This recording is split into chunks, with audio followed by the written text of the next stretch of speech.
mga Katden lovers and Katden followers, abay Alden Richards. Tuluyan na ngang nag-celebrate kasama si Mama Ten at si Mami Min. But before that, if you haven't subscribed yet to my YouTube channel, please don't forget to like, share, and subscribe at i-hit mo na rin ang notification bell for more showbiz updates. Of course, before anything else, nais ko po muna magpasalamat po sa inyong lahat for always keep watching and trusting this channel. Maraming salamat po sa inyong pagtitiwala dahil ramdam ko po ang inyong mainit na pagsuporta. And for today's video, bago tayo magpatuloy, is meron lang akong request sa inyo, sa mga Katden followers na nakapanood na po ng Hello Love Again dahil hinihingian po yung tulong natin para po makakuha na ng 100% na rating ito pong Hello Love Again, kasi meron po sa TikTok na parang you need to go to rottentomatoes.com para po mabigyan ng 5 star ito pong Hello Love Again, kasi nasa 97% pa lang sila, 96%. So ang gagawin nyo po is pupunta kayo sa rottentomatoes.com and then bibisitahin nyo yung Hello Love Again, bibigyan nyo siya ng 5 star. Kung meron po kayong Google sa inyong computer, pwede po kayong pumunta dyan, or pwede rin po sa cellphone, sa Google po ninyo i-search, and then makikita nyo po dyan yung rottentomatoes.com and then search for Hello Love Again. Ito po yung isa sa mga platform kung saan lahat po ng mga moviegoers ay nagbibigay po ng kanila pong ng kanilang rating dahil ito po yung most trusted measurement of quality of movies and television. Kung yung mga napapanood sa TV tsaka sa movie. So, bigyan natin ng 100% na rating itong Hello Love Again para po makita ng ilang mga moviegoers sa buong mundo, kasi lahat po ng buong mundo po kasi yun kinikater nila. So, yun po, isa po yun sa mga request sa ating mga Katden lovers. And for today's video, eto na nga dahil talaga namang nag-post na po itong si Mr. Alden Richards sa kanyang IG post or sa kanyang Instagram account, kung saan kasabay nitong nag-post din si Miss Carmi Raimundo na masaya ang dalawang mama, si Mama Ten at si Mama Min. So talagang nakaka-goosebumps lang na talagang sabay-sabay po silang nag-post sa kanilang mga IG account kasabay ng kanilang mainit na pasasalamat para sa lahat po ng sumuporta sa kanilang movie. Dahil isang magandang balita nga ang nakarating na po sa team ng Hello Love Again at kay Direk Cathy Garcia Sampana na ang Hello Love Again is tinagurian ng top grosser film of all time. Grabe, 'di ba? In just 10 days. Kung tutuusin po talaga, masasabi talaga natin na top grosser sila dahil 10 araw lang nila ginawa 'yun 'di ba? 10 days lang po nangyari yung history na 'yon. Sabi po ni Alden, "Thank you for making this happen. We are truly grateful beyond words. Maraming salamat. Hello Love Again, to God be the glory." Sa kasabay po nito is mukhang tahimik ang kamputop ng HLA ngayon dahil tila baga may selebrasyong nagaganap.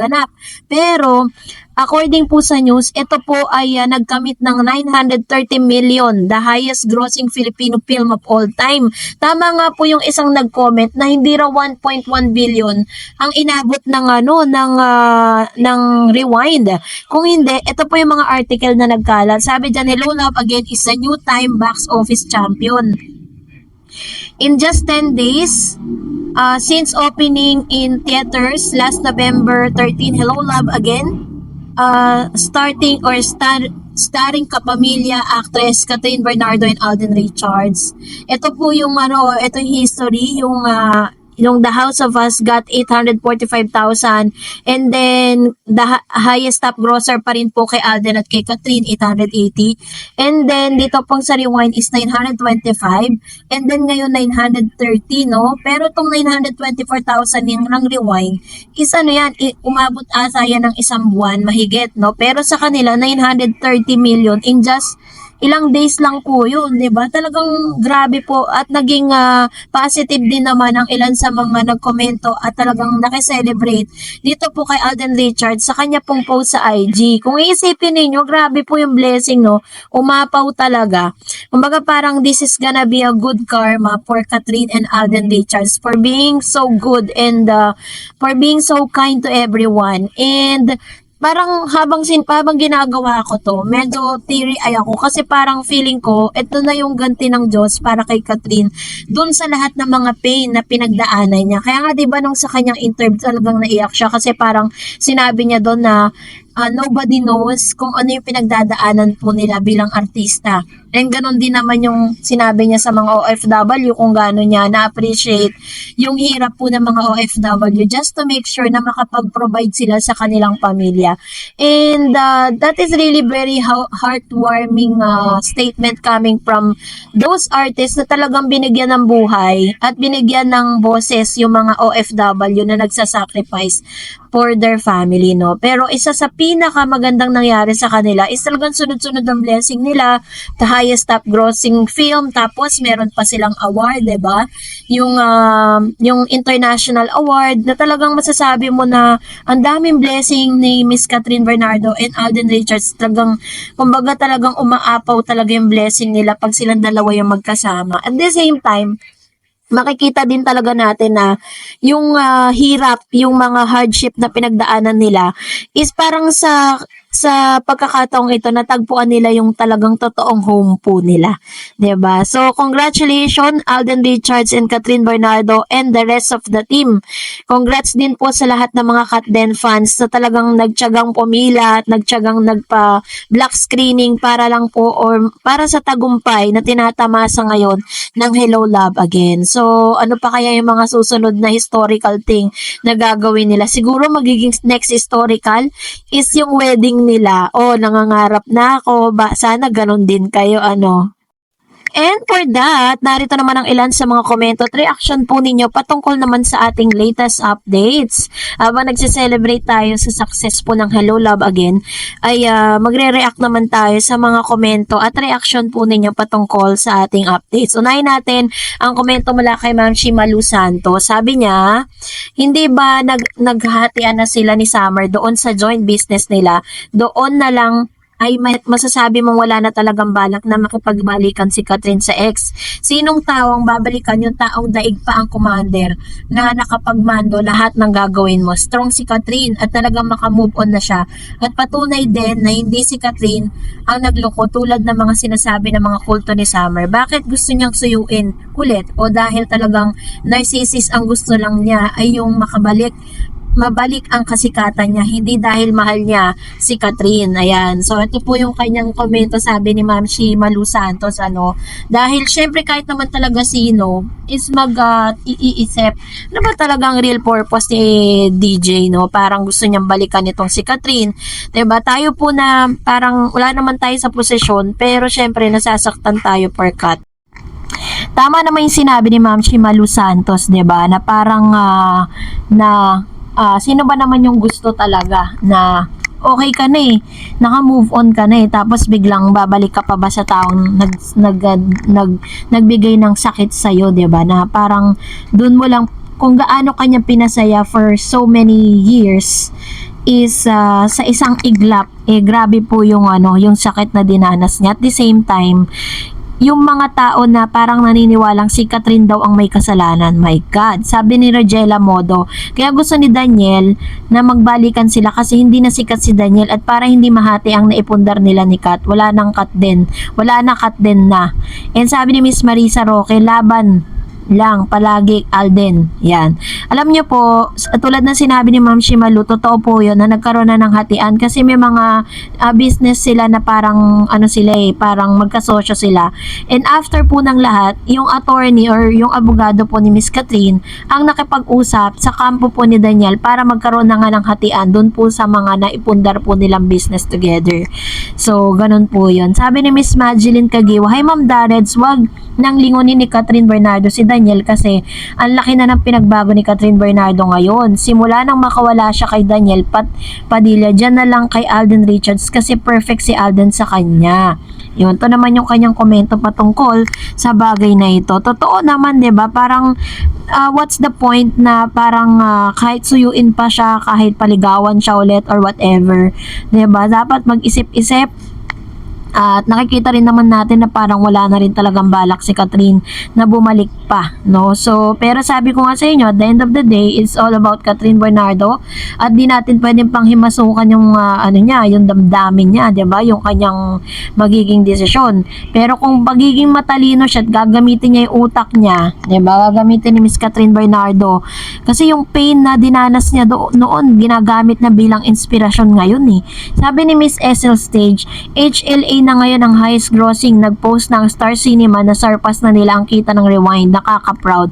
Congrats HLA team. Mga bashers lang yung nagsabi na mahina. Yes, magkakaroon talaga yan ng pull out pero hindi lahat ng mga cinema nila. Halimbawa, yung isang SM 4 na cinema ang nag-cater. After a week, magpo-pull out talaga yan ng isa o dalawa dahil may mga pelikula din na bagong dating, ganun yon. Hindi naman kasi pwedeng lahat ng cinema ng HLA lang ang ipapalabas, diba? Mga bashers talaga parang walang ma-justify nila ang pagkaayaw nila sa cut din. True.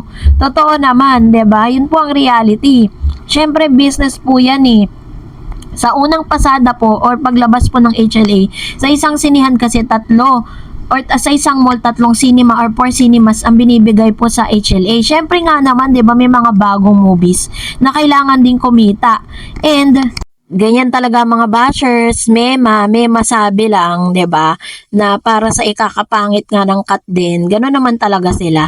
And another, sabi ni Mr. Joel Lopez, naiiyak si Kat dahil sa lahat ng dinanas niyang sakit ay may isang tao na nagbigay ng saya at nag-comfort sa kanya. Yun ay si Alden. Di niya lang matukoy si Alden kasi marami na naman magre-react. Pero sinabi na niya dati na kampante siya pag si Alden ang kasama niya. Totoo po yun. The level of comfortability, sabi nga mataas na daw yung level ng comfortability po nila ni Catherine. Sabi po ni Anastasia, wag na lang tayo maniwala sa mga basura. Inggit lang sa Kat din. God bless, Kat din forever. Sabi naman ni Ma'am si Lilibet, Kat din sa kalam, really admire them. We are so happy, pang Hollywood ang international na talaga sila. Ayan, thank you so much Ma'am si Lilibet Gastardo sa inyo pong komento and Ma'am si Anastasia Malabo. So, kung tayo po yung mga Kat din na nakapanood ng Hello Love Again, masasabi natin deserve talaga ng pelikulang ito na pilahan, deserve nila na makakuha sila ng award, at deserve din po nila na maging highest top grossing film of all time. Sabi ni Miss Janelle, thank you Kat na pinapahalagan mo ang nararamdaman namin ng mga OFW. Yes, ang hirap lalo na kung wala kaming kapamilya na kasama sa ibang bansa na homesickness is hard to fight but we have to keep going to fulfill our support to our family and our dreams. This movie is an excellent story for OFW. God bless you always and to you Miss Terence as well. Ayan. Isang mahigpit na yakap para sa iyo Miss Janelle Travel sa inyo pong sacrifices for your family. And sabi ni Ma'am si Annabel, alam mo, couple na talaga na matatawag ang Kat din. Kasi kung ano yung sinasabi ni Alden, sasang-ayon si Kat. Vice versa sila. Si Kat talagang amazed na amazed kay Alden sa way ng pagsasagot sa mga tanong. Nahawa siya sa katalinuhan ni Alden. May substance kasi at very meaningful. Well, aside sa na-encounter nilang mga struggles na ibang kapwa Pinoy natin, si Kat mismo may napagdaanan din kaya naging emotional siya. Sa sinabi pa ni Alden about faith in God, na di naman magbigay si God ng problems na di mo kaya. In reality, na-experience din ni Kat yan. So, Catherine now ay hulog na kay Alden. Kaya, yung chismis na magkakabalikan ng Katniel, malabo na po yun. Good night, Miss Dars. Ayan. Thank you, Ma'am si Annabel Garde. Malabo talaga yun. Wala talagang walang katotohanan yung mga ganong balita, no? And we cannot, approve to that. Dahil may mga news na po na nagkalat or lumabas na parang naka-move on na raw siya. At hindi na raw siya babalik kay Catherine. So, parang pinapasinungalingan niya yung Marisol Academy na nagsabi na galing mismo sa friend nitong ni Summer. Sabi ni Sander, naririnig ko ang love team Katniel noon pero hindi ako interesado. Pero nung dumating ang Kat din, dito ako kinilig. Let's go support natin ang Kat din. O, loko kayo. Sabi ni Miss Soling Floresca, me as to noon, hindi namin gusto ang Katniel. Never kami nag-support. #Kat din here forevermore. Chemistry perfectly blended, full of naturalness, emotion. Ayan, ganito naman ka-cute yung mga comments po nito ni Sander at saka ni Suling Floresca, no? Salamat po ha sa inyong mga komento at maraming salamat din po sa mainit na pagsuporta ninyo para kay Catherine at Alden Richards. Talagang grabe po yung saya po nila. Alam nyo kung nakikita nyo lang po yung pasasalamat nila, talagang nakakabusog sa puso, 'di ba? Sabi ni Ma'am Conchita, number 2 sa Canada ang HLA. At natapos kahapon ng red carpet show ng HLA sa LA number 8 spot pa ito. At pagkatapos ito, naging number 7 spot ito sa Los Angeles, lalong sumikat. Very true. Kaya nga po lahat ng halos karamihan, talagang curious po sila dito po sa nasabing movie, no? So, salamat po sa inyong mga komento at salamat sa inyong mga reaksyon. And that's it for today. For more videos and updates, please don't forget to like and subscribe. And please don't forget to follow my Facebook page, Dar Eds TV. God bless everyone!